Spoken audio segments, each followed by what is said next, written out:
আজকে ঝটপট একটি পিঠার রেসিপি নিয়ে চলে আসলাম। এই ঝটপট এই পিঠাটা কিন্তু সংগ্রহণ করেও খাওয়া যাবে আর এত বেশি মজার।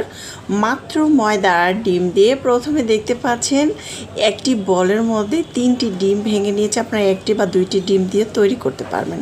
তারপরে এখানে 1 কাপ থেকে 1.5 কাপ মতো চিনি নিয়েছি। ডিম আর চিনি একসাথে মিক্স করে নিচ্ছি। এখানে সামান্য লবণ দেওয়া হবে।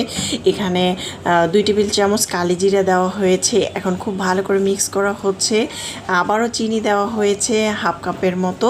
তারপরে চিনিটা ভালো করে মিক্স করে সামান্য লবণ দিয়ে এখানে আটা অথবা ময়দা দিতে পারেন। এখানে আটা অথবা ময়দা দিয়ে খুব ভালো করে এগুলো মিক্স করে নিতে হবে। মিক্স করে এখন একটা শক্ত গোলা তৈরি করা হবে। দেখতে পাচ্ছেন এই পিঠাটা কিন্তু এত বেশি মজার খেতে। অনবরত নেড়েচেড়ে মিক্স করে এটা গোলা তৈরি করে নেওয়া হয়েছে। চাইলে একটু রেস্টে রেখে দিতে পারেন 10 মিনিটের মতো, তাহলে আরও বেশি নরম তুলতুলে হবে। এই তো রুটি তৈরি করা হচ্ছে তেল দিয়ে, সামান্য তেল দিয়ে কিন্তু এটা রুটি তৈরি করে নিতে হবে। বেশি পাতলা করা যাবে না। কীরকম পাতলা করেছে দেখতে পাচ্ছেন। এখন ছুরির সাহায্যে এভাবে কেটে নেওয়া হচ্ছে।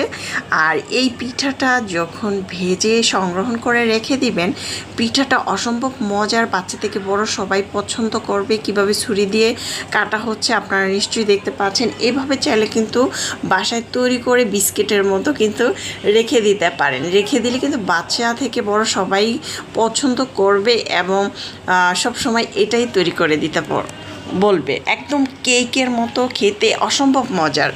আমরা কিন্তু এক ধরনের লবণের বিস্কিট পাই, ওরকম সেম এত বেশি মজার। আর এটার মধ্যে চিনি দেওয়া হয়। এখন তেল গরম করে তেলের মধ্যে এক এক করে ছেড়ে দেওয়া হচ্ছে। এটা যখন তেলের মধ্যে দেওয়া হয় এটা কিন্তু খুব ভালো করে ফুলে দেওয়া, মানে এত সুন্দরভাবে এটা ফুলে আর লাল করে ভেজে নিলে এটা সংগ্রহণ করে রেখে দেওয়া যাবে।